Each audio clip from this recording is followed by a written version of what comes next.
Hello विद्यार्थियों, स्वागत है आप सभी का हमारे इस YouTube चैनल में। आज के वीडियो में हम बात करेंगे समविभव पृष्ठ की। किसकी बात करेंगे?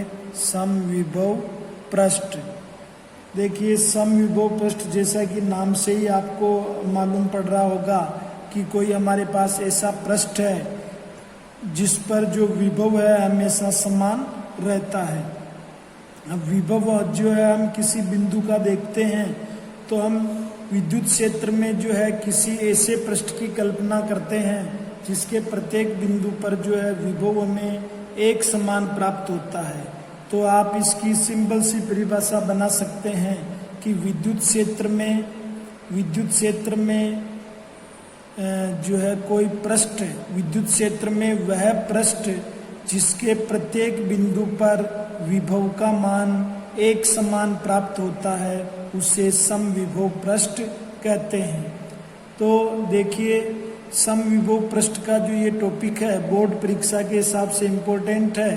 कभी कभी जो है परिभाषा पूछ ली जाती है समविभव पृष्ठ किसे कहते हैं, और कभी कभी बोर्ड एग्जाम में ये भी पूछ लिया जाता है कि कोई हमारे पास धनात्मक आवेश है तो उसके कारण जो है समविभव पृष्ठ किस प्रकार बनता है, या उसका समविभव पृष्ठ जो है बनाइए।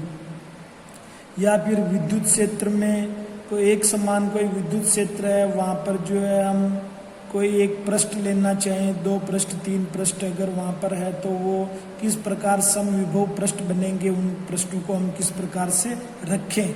तो समविभव पृष्ठ की परिभाषा आपको समझ में आ गई होगी कि विद्युत क्षेत्र में कोई भी पृष्ठ है उसके प्रत्येक बिंदु पर जो है विभव का मान हमें एक समान प्राप्त होता है, उसे समविभव पृष्ठ कहते हैं। देखिए, यहाँ पर 1-2 बातें और समझने की है कि जैसा हम कह रहे हैं कि प्रत्येक बिंदु पर विभव का मान कैसे होगा, विभव का मान एक समान होगा। प्रत्येक बिंदु पर विभव कैसा होगा?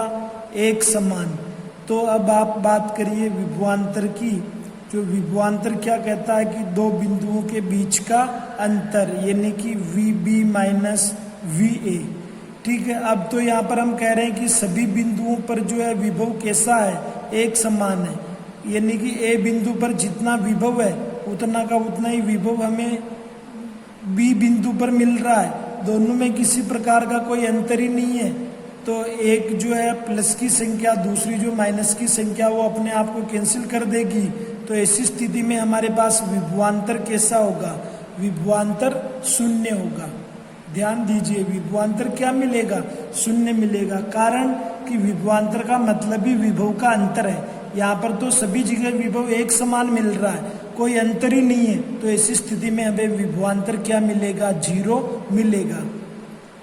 एक चीज और आप देखिए कि जैसा हम विभवांतर की परिभाषा से हम जानते हैं कि जो है कोई भी हमारे पास धनात्मक परीक्षण आवेश Q0 है, इसको हम A बिंदु से B बिंदु तक ले जाने में जितना कार्य करते हैं और इन दोनों का जो अनुपात है वो हमें क्या देता है? विभवांतर देता है। परंतु अभी आपने पढ़ा है कि यहाँ पर तो विभवांतर कैसा होता है? शून्य होता है।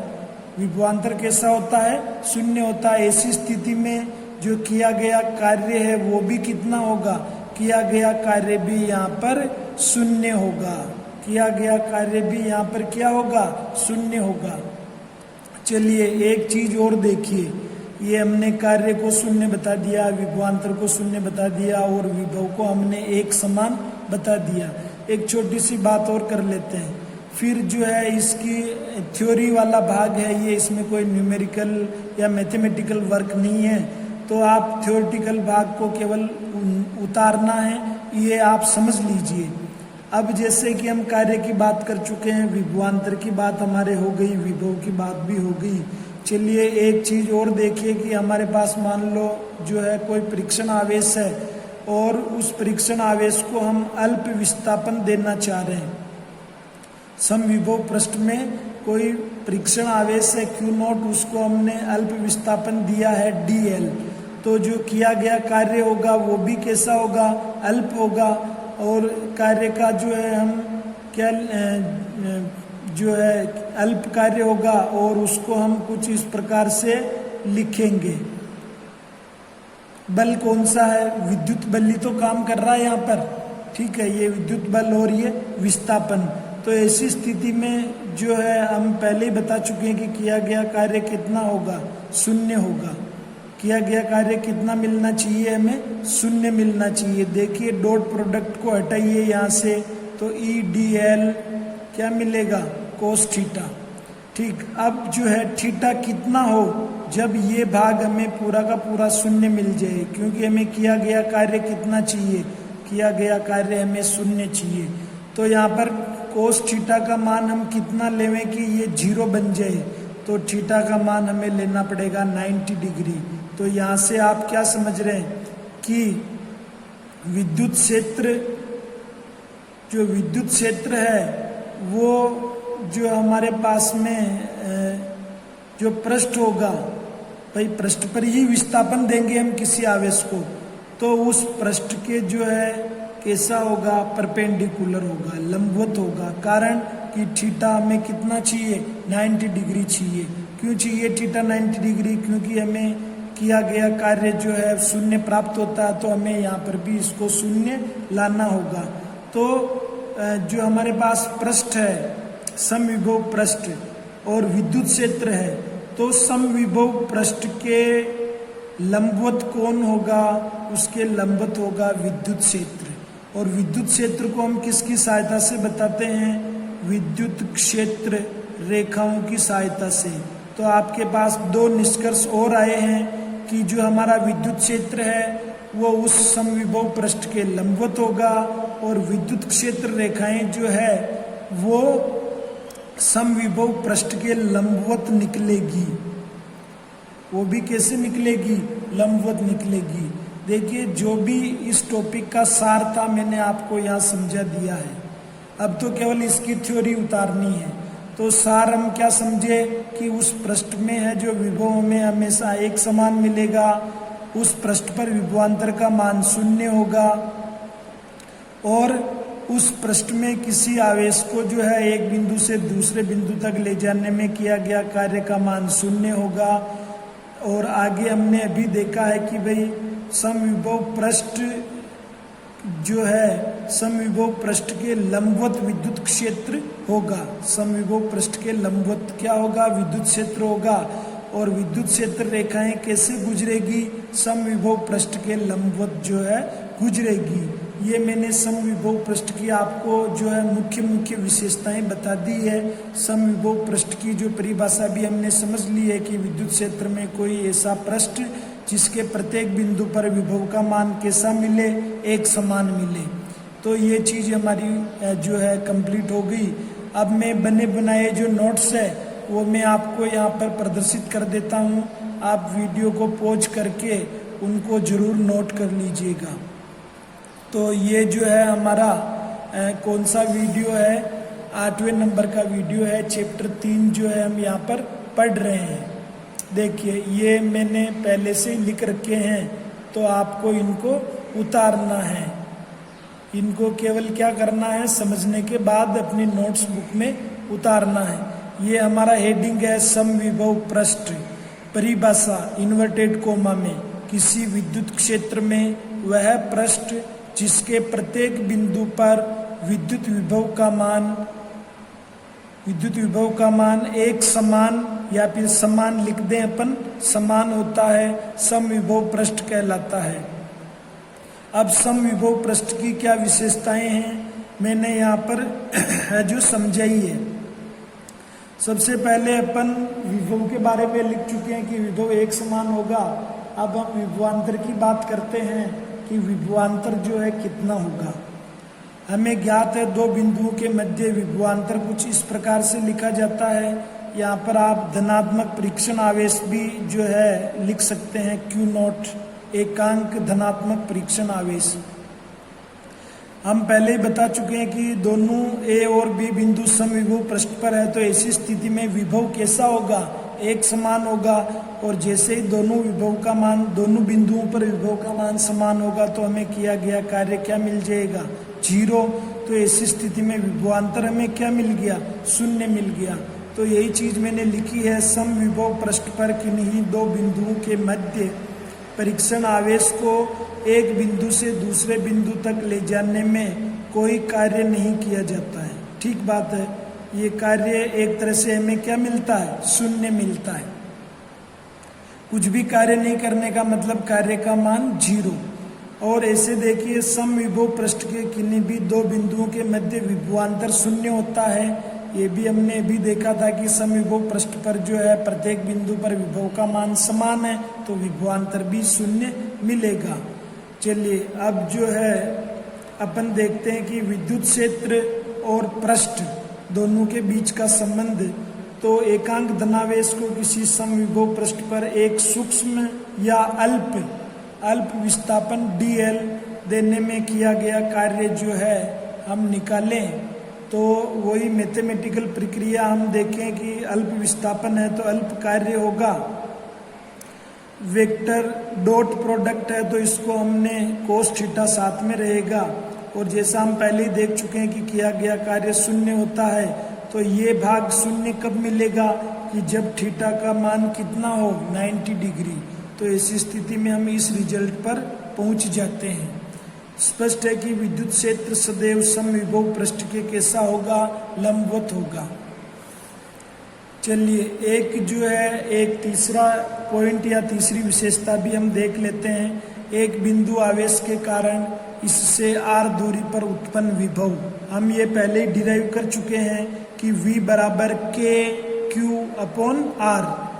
अब अगर हम r का मान नियत कर दें तो v का मान भी नियत हो जाएगा, यानी कि जो है उस बिंदु आवेश से अगर आपने दूरी को निश्चित कर दिया तो वहाँ पर उस पूरे पृष्ठ के लिए विभव का मान कैसा हो जाएगा, नियत हो जाएगा या एक समान हो जाएगा। ये विशेषताएं हमने लिखी है। अब हम उदाहरण लेते हैं समविभव पृष्ठ के। तो समविभव पृष्ठ के मैंने यहाँ पर दो उदाहरण जो बुक में दिए गए हैं उनको ही यहाँ पर लिया है। पहला उदाहरण हमने लिया कि हमारे पास कोई भी एक विलगित बिंदु आवेश है, धनात्मक लिया मैंने, ये आपको यहाँ पर प्लस दिख रहा होगा, प्लस क्यू आवेश। प्लस क्यू आवेश के कारण जो है, प्लस क्यू आवेश के कारण आपको जो है यहाँ पर क्या मिलेगा, देखिए प्लस क्यू आवेश के कारण ये विद्युत क्षेत्र रेखाएं बनाई मैंने। अब इस आवेश को हम केंद्र मानकर एक यहाँ पर जो है हम समकेंद्रीय गोलीय पृष्ठ खींच रहे हैं। ये पहला गोलीय पृष्ठ, ये दूसरा गोलीय पृष्ठ और ये तीसरा गोलीय पृष्ठ। तो ये जो आपको गोलीय पृष्ठ दिखाई दे रहे हैं ये समविभव पृष्ठ ही है। इनके किसी भी बिंदु पर आप देखेंगे तो विभव का मान समान प्राप्त होगा। तो ये V1